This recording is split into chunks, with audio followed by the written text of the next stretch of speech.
Government college Ramganj मंडी के YouTube channel पर आपका स्वागत है। आज हम मुख्य कृषि प्रदेश एवं मानव आहारों के बारे में अध्ययन करेंगे।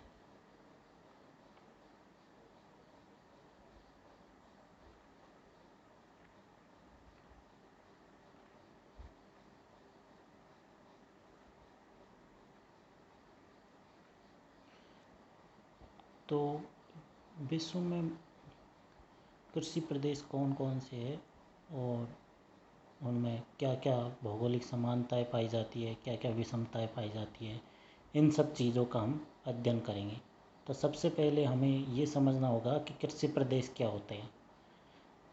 तो कोई भी भौगोलिक प्रदेश, चाहे वह कृषि प्रदेश हो या वन प्रदेश हो या वो क्लाइमेटिक प्रदेश हो,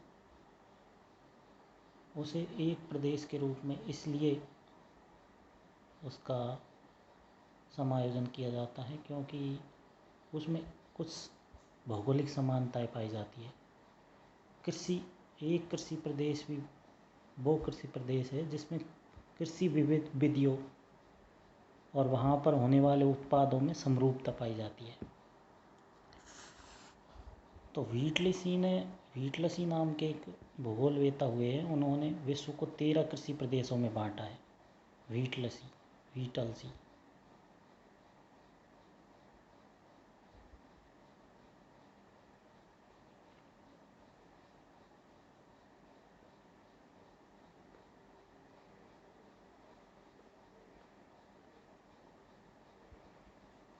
तो व्हीटलसी के 13 कृषि प्रदेशों में पहला है चलवासी पशुचारण।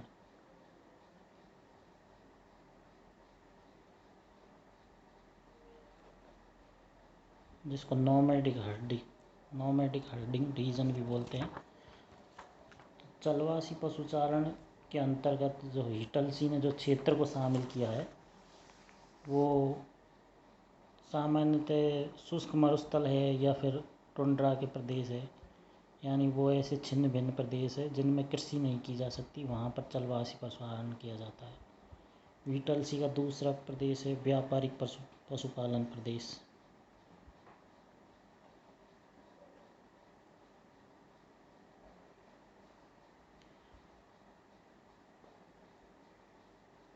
तो व्यापारिक पशुपालन प्रदेश में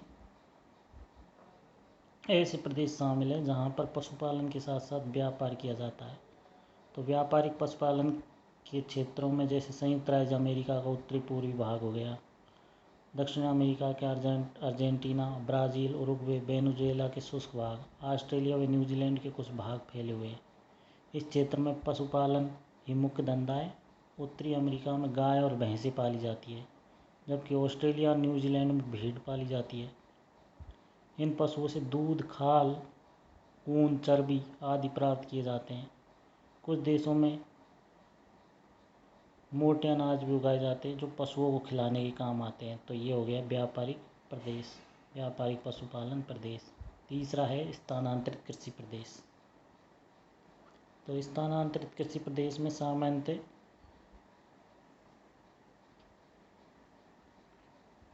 कृषि को जगह बदल कर किया जाता है, जैसे इसके नाम से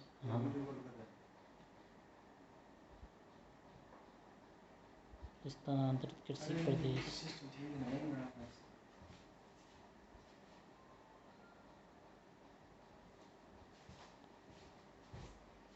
स्थानांतरित कृषि प्रदेश ये सबसे प्रारंभिक तरीका है कृषि का, यानी मानव ने जब कृषि करना आरंभ किया था, जब मानव एक जगह पर स्थायी बसना उसने प्रारंभ नहीं किया था, उससे पहले की का एक कृषि का प्रकार है। तब मानव एक जगह कृषि करके फिर दूसरी जगह पर जाना और कृषि को बदल कर करना, ये स्थानांतरित कृषि का प्रकार है। तो ऐसी खेती अधिकतर आर्द्र उष्णकटिबंधीय क्षेत्रों में मिलती है। इस प्रकार की खेती ब्राज़ील में अमेजन बेसिन से लेकर मैक्सिको के कुछ भाग, अफ्रीका के सहारा के दक्षिण पूर्वी भाग, पूर्वी अफ्रीका के तटवर्ती भाग, मेडागास्कर, एशिया में सुमात्रा, बोर्नियो के मध्य भाग, म्यांमार व भारत में के असम में भी की जाती है।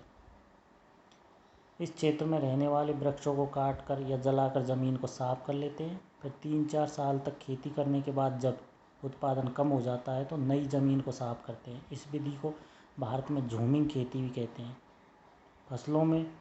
ऐसी फसलों में मेनली जो मोटे अनाज होते हैं उनकी खेती की जाती है, जैसे मक्का, ज्वार, बाजरा, और कुछ भागों में तो चावल की खेती भी की जाती है। तो ये हो गया स्थानांतरित कृषि प्रदेश। उसके बाद व्हीटल सी ने जो चौथा कृषि प्रदेश बताया है वो है प्रारंभिक स्थायी कृषि प्रदेश। जैसा कि इसके नाम से ही हमें मालूम हो रहा है कि ये प्रारंभ में मानव ने जब स्थायी कृषि प्रारंभ कर दिया था तब की कृषि है ये भी एक तरह से परंपरागत कृषि है। यह प्रणाली स्थानांतरित कृषि का ही एक प्रकार है। जब स्थानांतरित खेती करने वालों की जनसंख्या बढ़ी तो इधर उधर घूमना छोड़कर आसपास के खेतों में ही कुछ जमीन पड़ती छोड़ने लगे। इस प्रकार मानव एक स्थान पर स्थायी रूप से रहने लगा। आर्द्र उष्णकटिबंधीय भागों में जनसंख्या बढ़ने के कारण कृषि का यह रूप मिलता है। यह क्षेत्र दक्षिण अमेरिका के एंडीज पर्वत के पश्चिमी भाग, मैक्सिको के पश्चिमी तट, अफ्रीका में सूडान, कीनिया, तंजानिया, यहाँ धान की खेती की जाती है। यहाँ पशुपालन का कार्य किया जाता है, जिसमें गाय, भैंस, बकरी, घोड़े और खच्चर पाले जाते हैं।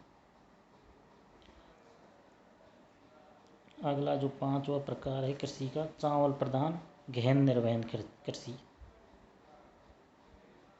चावल प्रधान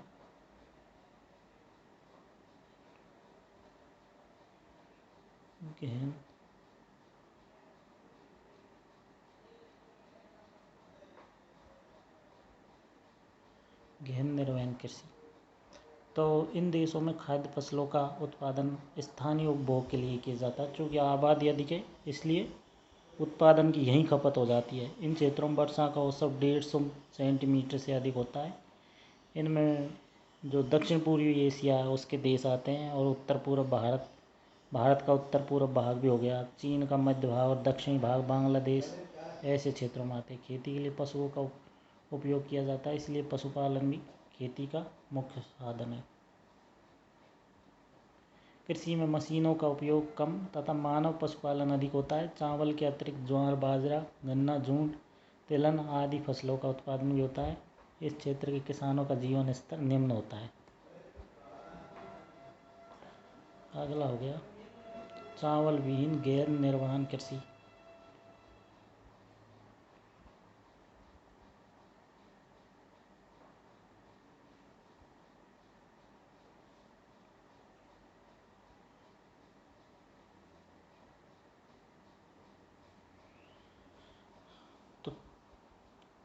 चावल विहीन गहन निर्वहन कृषि प्रदेश है। 100 से 150 सेंटीमीटर तक वर्षा होती है और तापमान सामान्यतः 35 डिग्री सेंटीग्रेड के लगभग रहता है। यहाँ पर वर्षा अच्छी होती है। चावल की खेती भी की जाती है। इस क्षेत्र में भारत का अधिकांश भाग और चीन का उत्तरी भाग, कोरिया आदि क्षेत्र आते हैं। क्योंकि इन देशों में वर्षा मानसून द्वारा होती है, अतः कृषि भी इसी पर निर्भर होती है। भारत व चीन में पुराने तरीकों के साथ साथ आधुनिक विधि भी काम में ली जाती है। सिंचाई के लिए नहरें, बांध बनाए गए हैं और इसमें नकदी फसलें भी की जाती है, जैसे कपास, तिलहन, गन्ना, तंबाकू, फल आदि भी सम्मिलित है।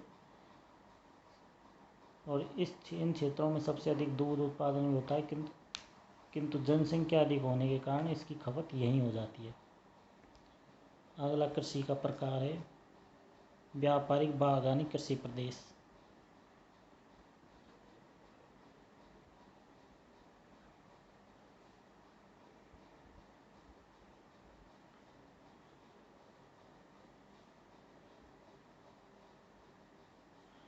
इस कृषि प्रदेश में ऐसे कृषि के प्रकार में बहुत सारे जो मजदूर हैं उनकी आवश्यकता होती है। व्यापारिक कृषि मेनली मुख्य रूप से उष्णकटिबंध में की जाती है और उष्णकटिबंधीय क्षेत्रों में गन्ना, केला, कहवा, रबड़, कोको, कपास तथा मानसूनी प्रदेशों में कपास, तंबाकू, चाय, जूट आदि उगाए जाते हैं। इस कृषि प्रदेश में ब्राज़ील का पूर्वी तटवर्ती भाग, Ecuador, Paraguay, Colombia, Cuba, Peru का कुछ भाग, अफ्रीका में नाइजीरिया, लाइबेरिया, मालागासी, भारत में दक्षिण पश्चिमी तटवर्ती भाग एवं असम, श्रीलंका व ऑस्ट्रेलिया का उत्तर पूर्वी तट सम्मिलित है। इन क्षेत्रों में कहवा, कोको, चाय, गन्ना, रबड़, चावल आदि फसलें नियमित रूप से उगाई जाती है। इन फसलों के लिए मजदूरों की अधिक आवश्यकता होती है, जो यहाँ उपलब्ध है। वैज्ञानिक विधियों के कारण उत्पादन अच्छा होता है, जिसका एक बड़ा भाग निर्यात कर दिया जाता है। 8वां कृषि प्रकार है 8वां जो कृषि प्रकार इन क्षेत्रों में जो है वो है भूमध्य सागरीय कृषि प्रदेश।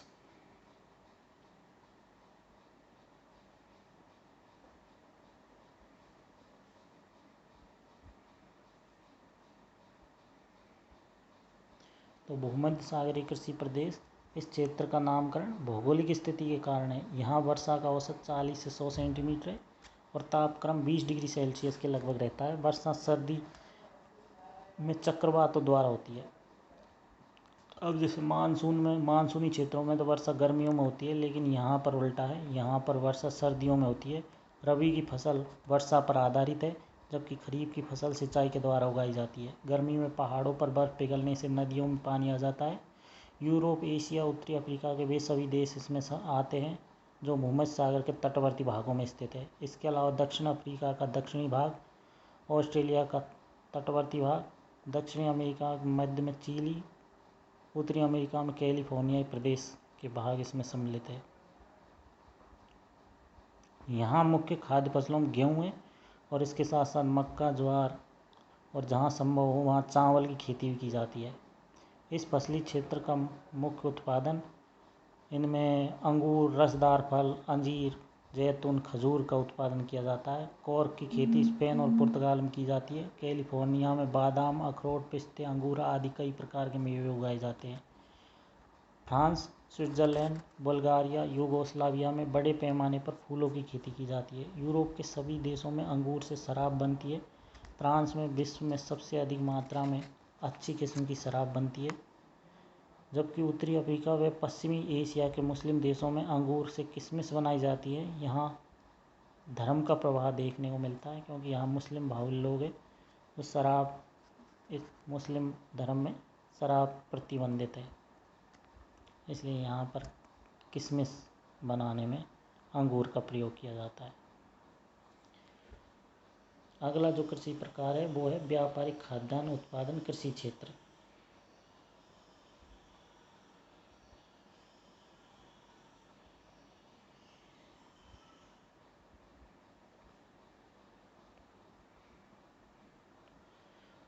तो इस क्षेत्र में उत्तरी अमेरिका के प्रेरीज मैदान, रूस में मॉस्को से लेकर साइबेरिया के मध्य का भाग, यूक्रेन का कुछ भाग, उज़्बेकिस्तान, कजाकिस्तान, अर्जेंटीना के पंपास, ऑस्ट्रेलिया के डाउन्स क्षेत्र आते हैं। ये विकसित देश है जिनमें खेती के लिए मशीनों का उपयोग किया जाता है। वैसे तो इस क्षेत्रों में मिट्टी उपजाऊ है, फिर भी कम मात्रा में रासायनिक खाद का प्रयोग किया जाता है। अगला जो कृषि प्रकार है वह है मिश्रित खेती प्रदेश।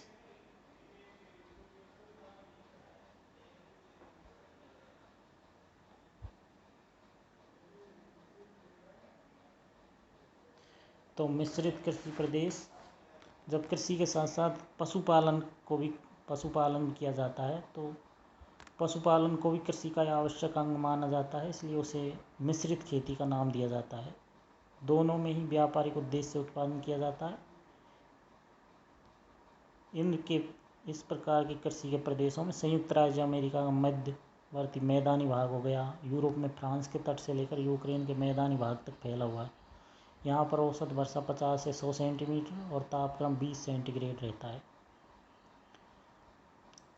इस प्रकार की खेती में आलू, सेम, शलजम, चुकंदर, मटर, गाजर आदि सब्जियां उगाई जाती है। पशुओं में सुअर, गाय, भेड़ें पाई जाती है, जिससे मांस, खाल, चर्बी, दूध प्राप्त किया जाता है।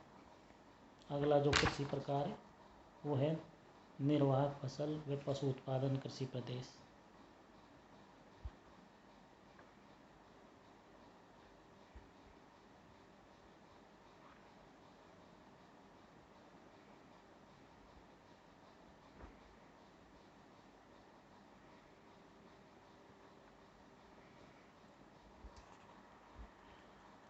यूरोप के लगभग सभी भागों में ऐसी खेती की जाती है, परंतु मशीनीकरण व आधुनिक विधियों के उपयोग से अब कुछ क्षेत्रों में ही सीमित है। रूस में बाल्टिक सागर के तट से साइबेरिया व आमूर नदी की घाटी के वो भाग आते हैं।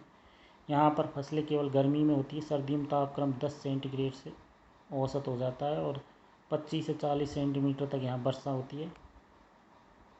तो और अगला कृषि प्रदेश है व्यापारिक दुग्ध पशुपालन कृषि प्रदेश।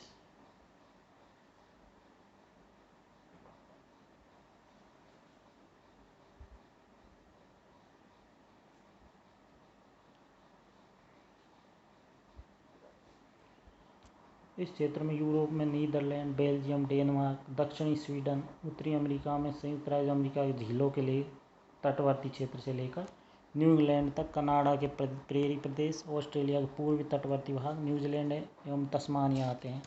इनमें वर्षा 50 सेंटीमीटर और तापक्रम 20 सेल्सियस से और सर्दियों में 10 सेल्सियस तक रहता है। कुछ क्षेत्रों में जलवायु अनुकूल तो धरातल ऊबड़ खाबड़, मिट्टी फसलों के लिए उचित नहीं होती, इसलिए इन देशों में पशुओं से दुग्ध व दुग्ध उत्पादन प्राप्त करना ही मुख्य कार्य है। और जो अंतिम कृषि प्रकार है जो व्हिटलेसी के द्वारा बताया गया है वो है विशिष्ट बागवानी प्रदेश।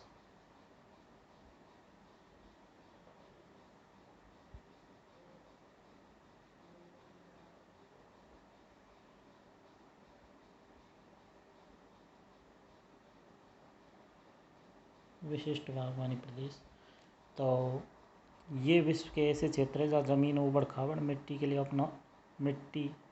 के अनुपजाऊ होने के कारण कृषि के लिए उपयुक्त भूभाग उपलब्ध नहीं है। ऐसे क्षेत्रों में संयुक्त राज्य अमेरिका के पूर्वी तटवर्ती भाग व कैलिफोर्निया, यूरोप में नीदरलैंड, बेल्जियम, दक्षिणी फ्रांस, भूमध्य सागर क्षेत्र के कुछ भाग, कॉकेसस क्षेत्र आते हैं। इनमें बड़ी मात्रा में सब्जियां उगाई जाती है। फ्रांस में भूमध्य सागर तटों पर फूलों की खेती की जाती है। अब जो भोजन का भूगोल है वो उसकी हम संक्षिप्त में अध्ययन करेंगे। तो भोजन भी पूरी तरह से मानव का भोजन क्या है वो वहाँ के प्राकृतिक वातावरण, वहाँ के भौगोलिक कंडीशंस के कारण प्रभावित होता है। तो भोजन को ये प्राकृतिक वातावरण या भौगोलिक कारक किस तरह से प्रभावित करते हैं उनका हम अध्ययन करेंगे। स्थानीय तौर पर प्रत्येक देश या क्षेत्र में खाद्यान्न फसल सबसे अधिक उगाई जाती है। वहीं अनाज वहाँ मुख्यतः खाया जाता है। दक्षिण पूर्वी एशिया में चावल, भूमध्य सागर क्षेत्रों में गेहूँ, थार के मरुस्थल में बाजरा। इस प्रकार भोजन की दूसरी वस्तुएं जो स्थानीय रूप से आसानी से उपलब्ध काम में ली जाती है। भोजन का संबंध भौगोलिक वातावरण से भी है। ठंडे देशों में ऐसी वस्तुओं का सेवन किया जाता है जो शरीर के तापक्रम को बनाए रखे व शरीर को सर्दी से बचाए। इसके विपरीत गर्म देशों में हल्की वस्तुएं खाई जाती है जो सुपाच्य हो। और भोजन का जो प्रभाव है वो धार्मिक विचारधाराओं के कारण भी भोजन पर दृष्टिगोचर होता है। जैसे कि हिंदू धर्म में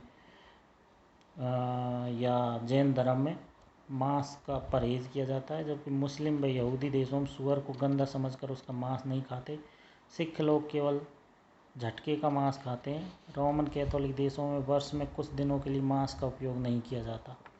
तो इस तरह से धार्मिक मान्यताओं का भी भोजन पर प्रभाव पड़ता है। कुछ देशों में भोजन पद्धति में परिवर्तन भी आ रहे हैं। उदाहरण के लिए संयुक्त राज्य अमेरिका, यूरोप में औद्योगिक क्षेत्रों में जहाँ मशीनीकरण के कारण लोग शारीरिक श्रम नहीं करते हुए मांसाहारी भोजन के स्थान पर फल व सब्जी अधिक खाने लगे जो आसानी से पच जाती है। सांस्कृतिक आदान प्रदान के कारण भी अनेक देशों में भोजन पद्धति पर प्रभाव पड़ा है। भोजन पर सबसे बड़ा प्रभाव आर्थिक स्थिति का भी पड़ता है। यह राष्ट्रीय, क्षेत्रीय, जातीय, व्यक्तिगत आर्थिक स्थिति पर निर्भर है कि मनुष्य किस प्रकार का भोजन करता है।